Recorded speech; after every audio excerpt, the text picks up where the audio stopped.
Folks, this administration is just straight up lying to us, and there's no way that I could sugarcoat this one because I don't trust a word that comes out of Donald Trump's mouth, J.D. Vance's mouth, RFK Jr., Kash Patel, you name it. If anyone in the Trump administration walks up to a microphone, just know that the first thought I have is they're lying to us. And I say that because they live in an alternate reality. They don't live in the real world with the rest of us, and they do not have a voice of reason. We're dealing with one of the most unreasonable administrations that I've ever seen in my lifetime. Maybe there was somewhere, in early American history, we didn't have the internet then, and my great-great-grandfathers ain't here to tell me how bad that, some former president might have sucked. But all I know is in my lifetime, I have never seen anything like this. And I said, back when Donald Trump got reelected, I said, you watch and see. He'll just say that America is great.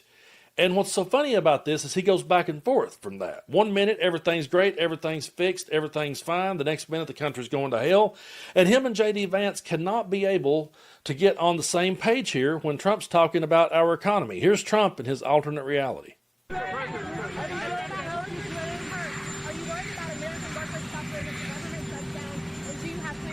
Well, we're going to see, but the radical left Democrats want to shut it down. I mean, it's up to them. We have a great economy going. You saw the numbers yesterday. They're fantastic. The economy's doing well. Prices are down. We have virtually no inflation. Everything's going good. We're respected by every nation in the world. And you know what happened? The Democrats want to shut it down. And they want to shut it down because they want to give billions, ultimately trillions of dollars to illegal migrants, people that came into our country illegally. Some of those people are criminals, but they came into our country illegally, and they want to give them the essential over years, trillions of dollars, and our people aren't going to stand for it. They also want to have open borders. They want to have men and women's sports. They want to have transgender for everybody. These people are crazy, the Democrats. So if it has to shut down, it'll have to shut down. But they're the ones that are shutting down. Okay, the Democrats are the ones shutting it down, but he's the president. He has the Senate. He has the House. He's also got the Supreme Court. I mean, the deck has never been more loaded against Democrats, and yet it's the Democrats' problem. And notice what he did there. He just went out and played all of his favorite hyperbolic hits. Let's just throw all this. The Democrats, they're radical left lunatics. And again, when they want to talk about people turning down the temperature in the room, how about you address people who disagrees with you as something other than radical left lunatics? We're just over here wanting to see people paid a living wage. We're just over here wanting to see people have health care. But look how he has to put that spin on it. Put that spin. Oh, they're wanting to give it to immigrants. That's the reason they're shutting it down. Oh, they're wanting to have trans everywhere. That's the reason why they're shutting it down. But you're in charge. You're in control. So it kind of speaks. I mean, if the Democrats are so powerful that they can override the president, the Senate, the House, everything, and get their way, then why did anyone vote for Donald Trump if Democrats are that powerful? And why is it that Donald Trump is saying, oh, the economy's great, oh, it's fantastic, oh, we're just having a record year, the greatest year in American history, but yet J.D. Vance is still saying that everything's in the shitter? Take a look. Housing is too expensive. Groceries are too expensive. Now, I would say they're too expensive because we inherited a disastrous Biden economy and we're making progress. It's only been 8 months, but we've made a lot of progress. But unless we give young people a stake in the future, we can't dismiss their concerns as socialism. They're going to choose socialism if given an option between free stuff and a bad life. We have to make sure they have an option between free stuff and a real life of dignity, of purpose. That's what the American conservative movement can provide to them. But we've got to do a better job at articulating it, or they're going to continue to be attracted to people like Mondami. So which one is it? Who's telling the truth there? When I started off this video, I said they're lying to us. Well, clearly, in this case, one of them is lying. You've got the president saying everything is just hunky-dory, and you've got the vice president saying that we still got a long ways to go. And, of course, he played another favorite hit from MAGA, which is blame it on Joe Biden.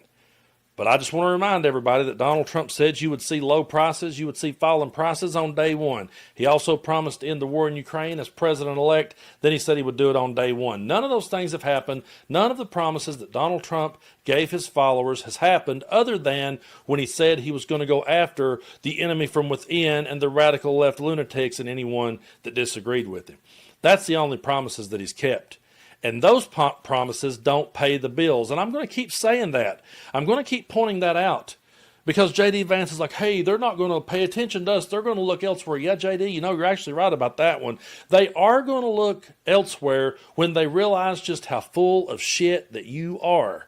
Because, again, you've got control over everything, and you still can't beat the Democrats. Even with the deck completely in your favor now, you still can't beat the Democrats. If the Democrats, okay, let's just go ahead and give it to them. Let's say that all the Democrats are fighting for here is to give immigrants health care. Let's say that's all it is. You're telling me you can't override that? You can do anything else you want to do, but you can't beat the Democrats here? Let's say that Democrats are just wanting trans people to be everywhere in your life. You can't put the brakes on that when you got full control. So eventually they're going to see you for being full of shit, especially when people like us are saying, you know, I think the reason why that they're having this government shutdown and the reason why that they're okay with the government shutting down and the reason why they're going to turn it and blame it all on Democrats, maybe, just maybe, I don't know, maybe it's because of the Epstein files. Maybe because they realize that Adelita Grijalva out of Arizona is the 218th vote, and if they open it back up and she makes the vote, they have to release the files. Oh, but don't worry, everybody. We got the Amelia Earhart files. Here you go. Take a look at this. No one gives a flying fuck about the Amelia Earhart files, okay? Nobody cares. I mean, it's ridiculous. What are you going to give us next? You'll give us some Roadrunner and Coyote outtakes. I mean, what do you expect? Give us some Andy Griffith blooper reels? You think that'll soothe everybody? No, it's not. It might. I mean, actually, we could use some Andy Griffith blooper reel. I can talk today. We could definitely use some of those blooper reels these days. We need a good laugh, but they're not delivering on their promises. They're breaking every promise in the book. And people, no matter what, they can look at their grocery bill and they can know that I ain't lying when I say it ain't no lower. They can go through a drive-through, and when they get the total, they know I ain't lying when I say it's not got any lower. Their lives hasn't got any better. They're just sitting back flexing while Trump declares war on everybody they dislike. But eventually, that's going to wear thin, and eventually they're going to go, you know what? We've had enough of this reality show, and we got to move on. But before we go, I'm going to remind you one more time, and I may be playing this clip for a while because I'm just going to keep reminding everyone of what Donald Trump said before he was ever president. He said a government shutdown, the blame would lay solely on the president. Take a look. Donald, we're having a hell of a time trying to negotiate here in Washington. So tell me, if you were president, what would you do? Well, very simply, you have to get everybody in a room. You have to be a leader. The president has to lead. I hear the Democrats are going to be blamed and the Republicans are going to be blamed. I actually think the president would be blamed. If there is a shutdown, I think it would be a tremendously negative mark on the president of the United States. He's the one that has to get people together. They're not going to be talking who the head of the House was, the head of the Senate, who's running things in Washington. So I really think the pressure is on the president. Yep, the pressure is on the president, and he's right. Nobody's going to remember Mike Johnson in no time flat. He'll be forgotten, but they're always going to remember Donald Trump, and they're always going to remember the promises that he gave, and they're always going to remember the promises he broke. And they'll remember those promises when they look at the receipts, and they see that they didn't get the things that they thought they were going to get, and the things they didn't get and actually didn't add any value to their life. So when J.D. Vance says, hey, they're going to look elsewhere, it's not because of socialism. That's not what they're going to look for. They're going to look for the truth. And when they get tired of being lied to and tired of being played every day of their life, they're going to look for the truth, and that's when we'll win them back over.